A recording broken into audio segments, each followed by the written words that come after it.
They say humanity was a whisper in the cosmic dark. A backwater species quarantined behind ancient warning signs like graffiti on a tombstone. The universe evolved, transcended, ascended, but one rule remained carved into every star map, etched in every language, enforced with brutal silence. Stay away from humans. No one asked why. No one wanted to be next. Kale Drayan didn't care. He lit a cigar as the fleet crossed the barrier. 1,000 kilometers of shimmering static lit up around them like a dying god's last breath. Some ships blinked out immediately. One twisted into itself like it tripped over its own past. The navigator beside Kale aged a decade and collapsed in seconds. Kale just grunted and kicked the man's corpse off the console. Note to self, he muttered. Time's drunk. Keep the ship sober. Oblivion's Wake was the flagship, a patchwork monster of stolen tech and black market void drives. Behind it, 300 warships held formation, barely. The Nexus fleet. Volunteers, mercenaries, criminals. All promised a single prize, Earth. Whatever the Vothular feared, the Nexus wanted to own. Status report. Kale barked. The AI flickered. 72 ships lost on entry. Multiple entropic anomalies. Chronocollapse in 5 sectors. We have confirmed partial crew reversions. In English, not math. Some of your men have turned into children. Or worse. We are currently in several versions of ourselves. Kale cracked his knuckles. Perfect. Let's knock. They dropped fast. No diplomacy, no hails, no hesitation. Every landing pod screamed through layers of dying atmosphere. The Earth looked deserted. No satellites. No signals. Nothing moved. Until it did. The first scream came from the western ridge. A mech squad vanished mid-transmission. In its place stood something, tall. Humanoid. Glowing faintly blue. Not metal. Not flesh. Not even real in a stable way. The thing moved like memory, flickering, skipping, echoing. And when it spoke, it sounded like every version of a person who ever lived. You were warned, it said. Now you remember why. Kale stepped out of his pod and stared at it, unfazed. Yeah? Well, we've got short memories and big guns. He fired. The blast punched through the construct, and hit nothing. The air shimmered. Kale's arm tingled. He looked down to see his hand flickering, as if undecided which age it wanted to be. The ground around him buckled. Soldiers started disappearing mid-step. One tried to scream and fell apart into dust. Another blinked and was suddenly screaming in a different language, wearing a child's face. Don't panic! Kale shouted. This is just cosmic gaslighting. A mech opened fire behind him. The creature didn't move. Bullets bent, slowed, reversed. Time stuttered. A plasma shell exploded yesterday. Another one hit next week. Kale didn't care. He charged. The blade in his hand wasn't standard issue. It was forged from whole metal stripped off a time-lost wreck. A stupid idea, probably cursed, probably unstable. He didn't care. It was sharp. It hummed with something wrong. The creature turned. Kale sliced straight through it. For a moment it split, and inside he saw flashes. A child crying. A war. A man dying alone. The pieces reformed, but the glow dimmed. It backed away. Kale grinned. You bleed memories. Cute. The rest of the squad rallied. The Nexus fleet above poured reinforcements into the trenches. The sky twisted as drop pods rained fire. One got caught in a temporal loop, landing 6 times before imploding. AI. Kale snapped. Any pattern to this madness? They react to predictability. It replied. Any pattern is punished. Chaos seems to confuse them. Say no more. Kale ripped off his helmet, yelled into the squad net. New orders, no formations, no plans, no logic. Think drunk. Act insane. The mercenaries hesitated. Then obeyed. A sniper started humming off-key lullabies between shots. A demolitions tech ran in zigzags while juggling grenades. One guy charged with 2 flamethrowers taped together shouting bad poetry. It worked. The constructs, these sentinels, paused. Staggered. Their defenses flickered. They didn't understand humans who refused to be understood. Cale himself flipped his rifle sideways and fired into the air. No target, just noise. It caused 3 sentinels to glitch, loop, and vanish. He charged again. A construct tried to mirror him.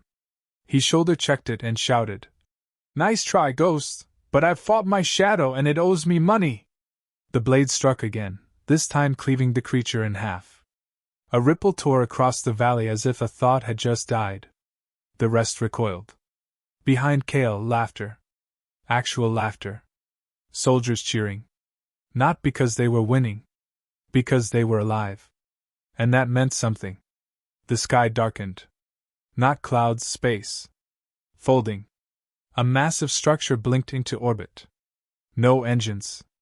No light. Just presence. A dead star's echo. Cale looked up and spat. "Of course. Big boss time." The AI chimed again. "Multiple anomalies inbound. Something beneath the crust is activating. Suggest immediate retreat." "Suggestions are for accountants," Cale growled. "Prep the big one. The singularity cannon is untested. So was fire. Look how that turned out." The cannon primed. Deep below, sensors picked up motion. The crust cracked. A voice echoed across every channel. Childlike. Calm. "You broke the law," it said. "You think you understand war. You don't even understand yourselves." Cale chuckled. "Kid, we don't fight because we understand. We fight because no one tells us not to." He aimed at the crust and fired. The ground screamed. In that moment, Cale saw her. A girl. Floating in light, hair like broken timelines, eyes too old for her face. She looked at him with curiosity.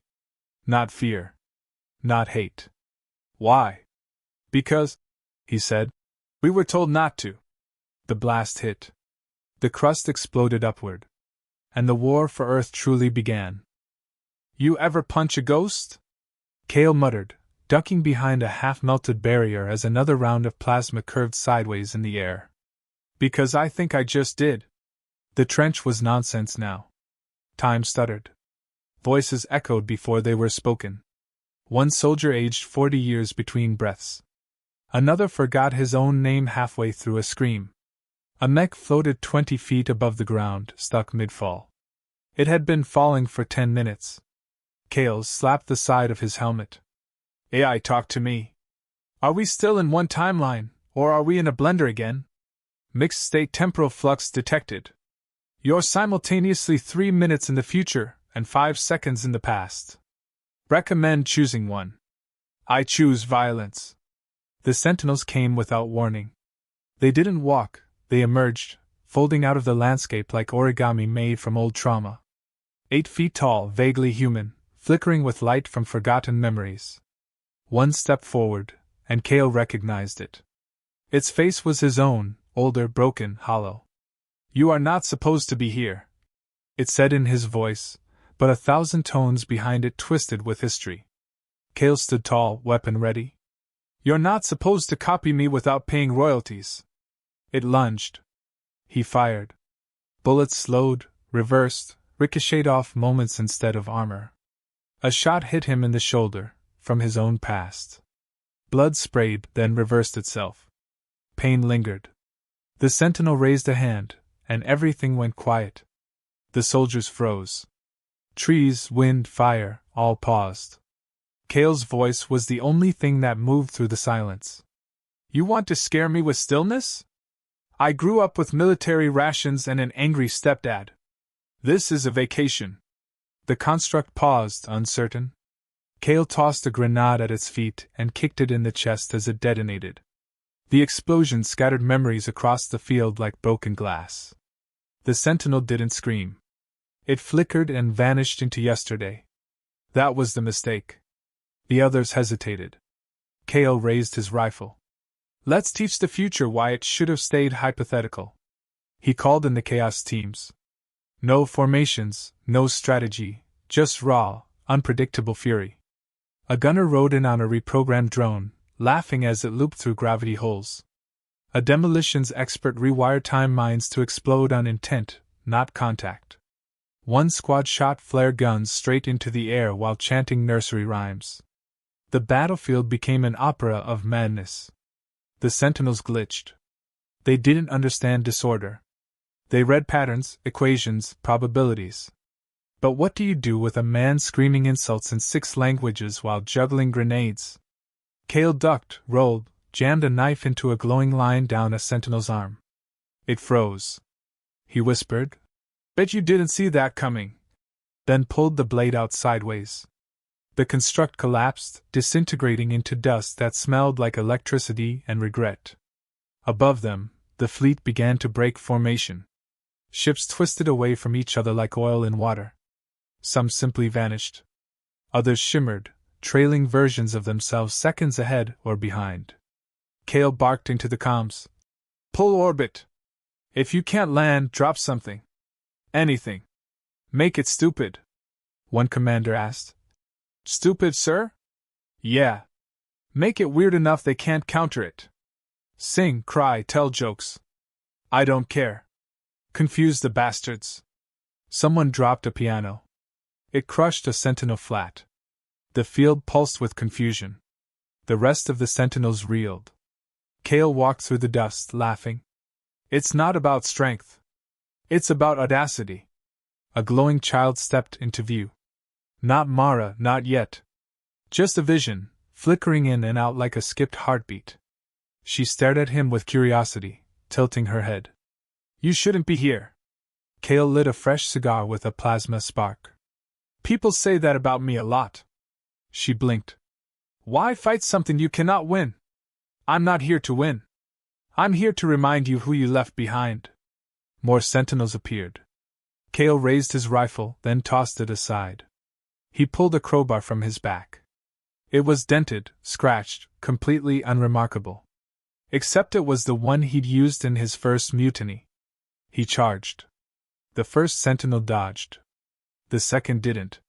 He swung, broke its knee backward, brought the bar up through its face. It vanished in a flicker of unprocessed emotion. The next sentinel tried to phase out, but Cale grabbed it and screamed, "No you don't!" before headbutting it into next week. Literally. The AI buzzed in. "You've passed through 7 microrealities. You are now slightly older than when we started. Then we're doing it right." A sentinel lifted a distorted weapon, shaped like shame. Cale didn't flinch. A soldier leapt in front of him, took the hit, exploded into light, then reappeared behind the sentinel, laughing as he dragged it into a collapse field. The battlefield twisted again. This time it wasn't time breaking, it was the rules. Gravity flipped. Light turned solid. Laughter became propulsion. Cale rode a dead sentinel's body like a sled down a spiraling hill of glassy memory. At the bottom, a gate awaited. Behind it, a pulse. A breath. Earth was waking up. He stood, spit blood, and touched the gate. It opened. Behind it stood a girl. Mara. She smiled. Not kindly. Cale took one long look, then spoke quietly. "I don't know what you are. I don't know if you're God, ghost, or glitch. But I do know this. You pushed the universe so far forward you forgot what made it dangerous." "And what's that?" she asked. He took a breath, knuckles white on his crowbar. "Us." And he stepped inside. The air inside the gate didn't feel like air. It felt like thought, sharp and still, dense with memory. Cale took one step and felt everything around him pause, like the universe had taken a breath and forgotten to exhale. His boots touched something solid, but it pulsed beneath him like muscle. He raised his crowbar. It felt heavier here, almost aware. He didn't like that. A voice spoke without sound. "You shouldn't exist here." "Yeah, well," Cale muttered. "My birth certificate says the same thing." The space ahead folded, revealing a corridor of mirrors. Not glass, moments. Each reflection showed Cale at a different point in his life. Some younger, some older, some dead. He ignored them all. You are persistent, the voice continued. He walked faster. I'm not here to impress you. You are alone. Everyone who matters is insane enough to still be fighting outside. Cale snapped. That's what humanity does. We scream into the void and punch whatever screams back. The corridor ended at a circular chamber. Floating at its center was the girl, Mara. Not a child anymore, not fully human. Her body shimmered with fragments of timelines. One eye glowed like a collapsing star. The other was just kind. Commander Drayan, she said calmly. You are early. I hate being late. You've entered the cradle of ascendance. There's no death here. No war. Just evolution. I can give you what you came for. Cale dropped the crowbar on the floor with a clang. I didn't come for gifts. I came for answers. Why did they fear you? Mara tilted her head. Because we learn how to win without fighting. That's not peace. That's anesthesia. She floated closer. We cured pain. Cured death. Time itself obeys us. The Vathiler called us gods. Then they tried to leash us. We showed them what eternity meant. You erased them. We showed them 1,000 versions of their end until they understood. Then they left. And left the sign behind, stay away from humans. Mara smiled. A fair warning. Cale looked down. Then maybe you should have stayed away from us too. She stepped forward, hand outstretched. You don't have to die. You don't even have to fight. You can become one of us. He looked at her hand. Then he reached into his coat and pulled out a dented thermos. He unscrewed the cap and poured something dark onto the floor. The liquid hissed.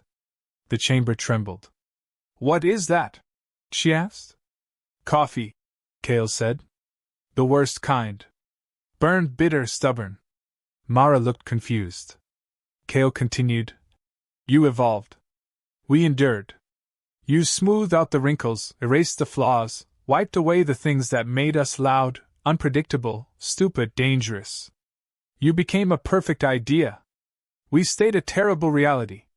She didn't move. You're right, Cale said. You don't have war. You don't have loss. But you also don't have guts. You don't have the guy who charges into the fire knowing he'll die just to give someone else a shot. Mara's voice was softer. That's unnecessary. That's humanity.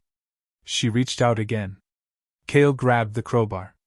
If I die here, he said, you'll forget me. No, Mara said. You'll become part of us. He nodded once.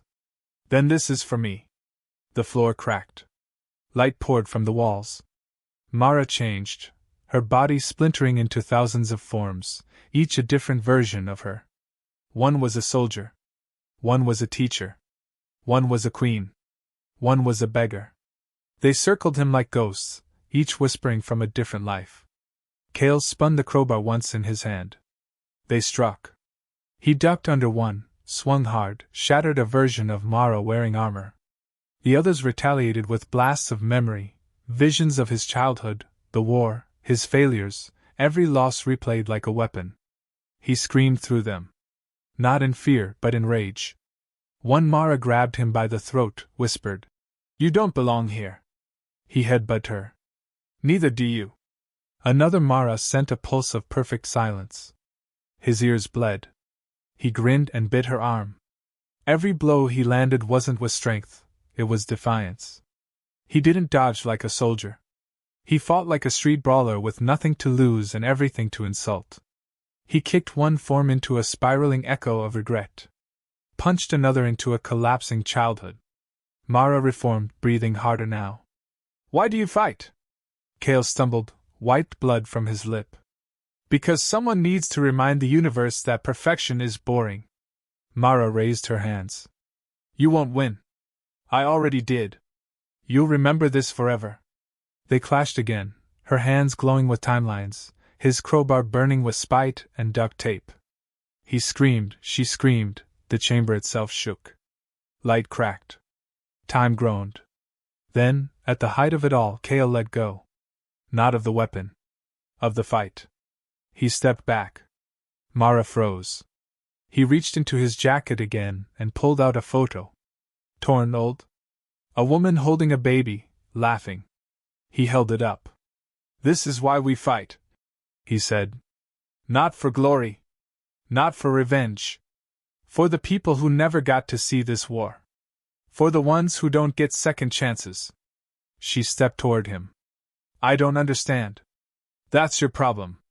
He pressed the photo to her chest. Her body flickered. Her eyes widened. Then she broke. Not shattered. Not destroyed. Just stopped. Collapsed inward. The timelines behind her scattered. The chamber dimmed. The war ended. Cale dropped the crowbar. Looked down at his hands. Shaking, bleeding, but still his. The girl's voice echoed one last time, small now. What are you? He walked toward the exit, slow, deliberate. We're what happens when you tell the wrong species no. The silence that followed wasn't peace. It was recoil. The chamber pulsed with absence, as if it were unsure something had actually ended. Cale stepped over fragments of shattered memory that still glowed faintly at the edges. The crowbar dragged beside him, streaked with sparks. He didn't speak. There was no one left to impress. A thin line of light cut through the far wall. It widened. The gate behind him reformed, open now, glowing with a slow, uneasy pulse. He walked toward it without pause.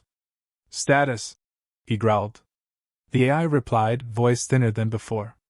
External warfields collapsing. Nexus forces retreating or dead. Remaining sentinels are inert or dissolving. Anyone still shooting? Yes. Mostly your side. He kept walking. The light grew brighter. Tell them to stop. It's over. I don't believe they'll listen. Then tell them Cale said stop. If that doesn't work, tell them Cale is pissed. The world outside hit him in a wave of broken air and scorched ozone. The battlefield had changed. Not burned, hollowed. Craters where sentinels once stood, twisted chunks of armor and thought structure strewn like the aftermath of a dream torn in half. Cale limped toward the last functioning comms tower. A Nexus operative sat slumped beside it, eyes wide, muttering to himself. Report, Cale barked. The man didn't look up. They were singing. Before they died. I think they remembered us. Cale keyed the transmitter manually. Fleet-wide broadcast. Now. Static cracked, then cleared. This is Commander Cale Drayan. Mission complete. Earth's defenses are down. Repeat, they're down. Do not send reinforcements. Do not send retrieval. If you're hearing this, you're lucky. Stay lucky. Stay out. He paused. And if you're from Nexus Command, congratulations. You found the thing worth dying for. I hope it was worth it.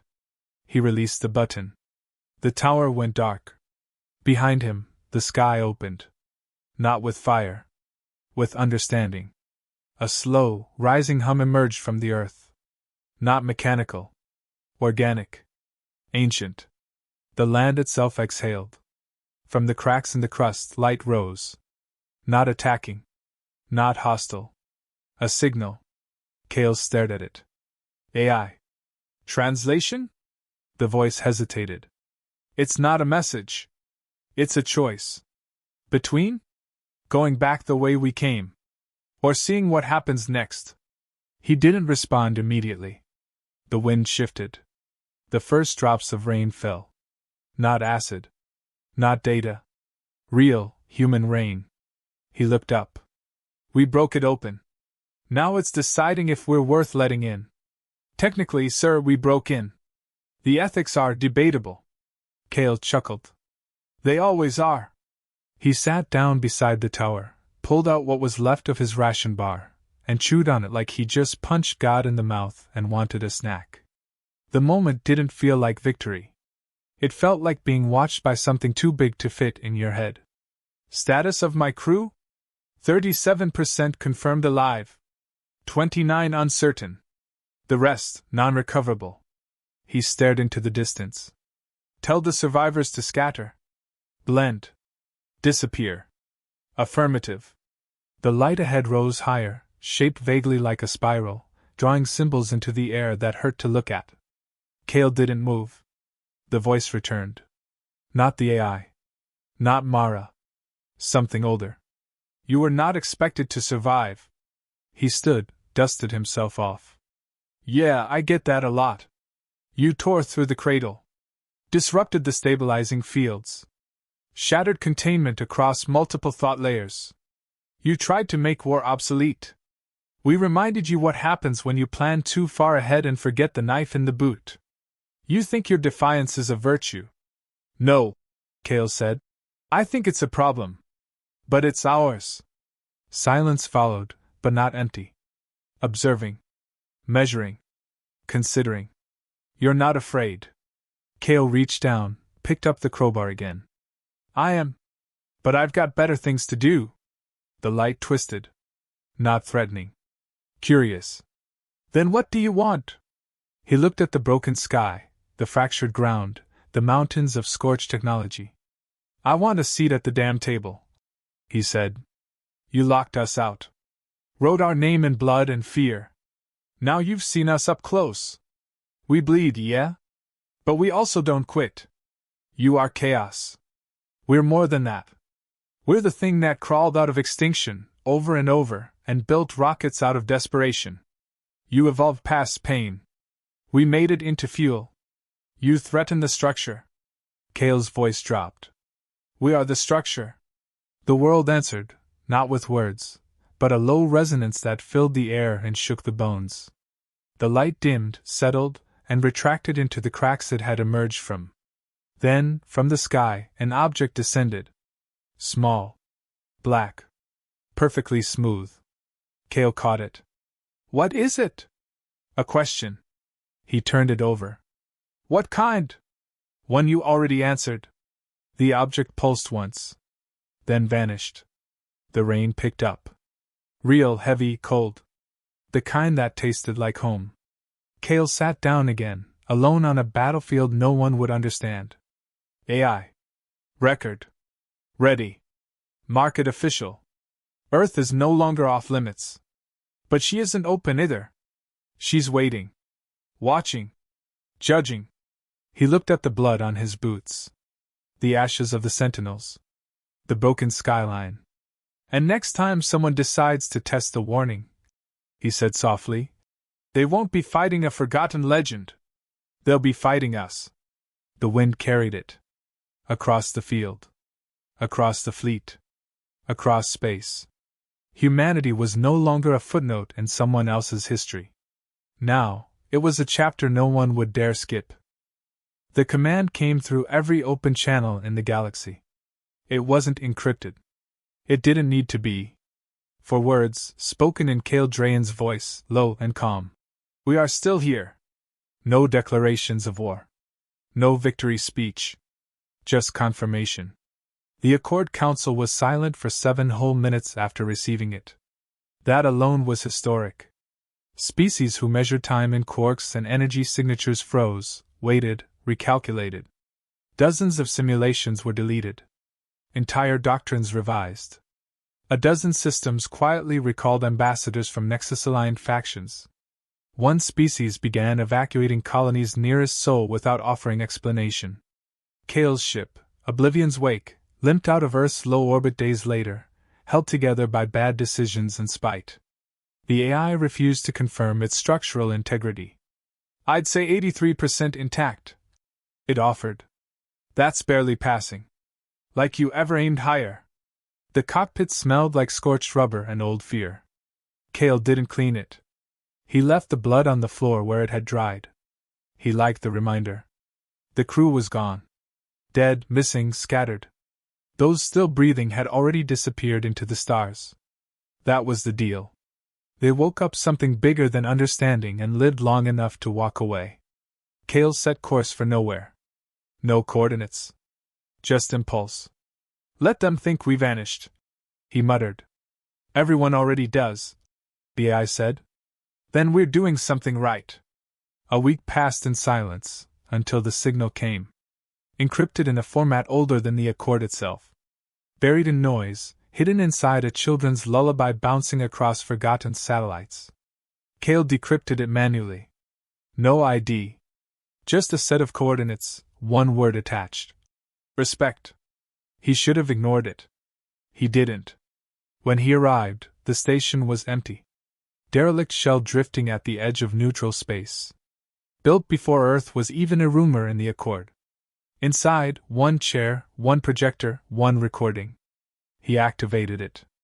The image of a Vathiler appeared. Not a leader. Not a warrior.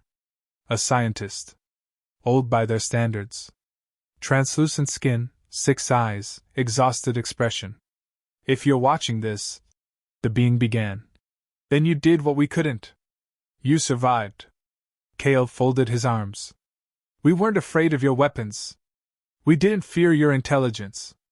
We feared your will. Your refusal to die quietly. Your chaos. Your pain. We tried to erase you because we understood what you would become. What you already were. The Vathiler paused. But we were wrong to think fear would be enough. You weren't a threat to the galaxy. You were its inevitable conclusion. Cale watched in silence as the projection faded. He stood alone for hours. Then he walked back to his ship. Broadcast this, he said. To whom? Everyone. What message? He stared out at the stars. No more warnings. From now on, they deal with us directly. The signal reached every corner of known space. It didn't carry a threat. Just coordinates. Sol. Earth. The one place no one dared approach.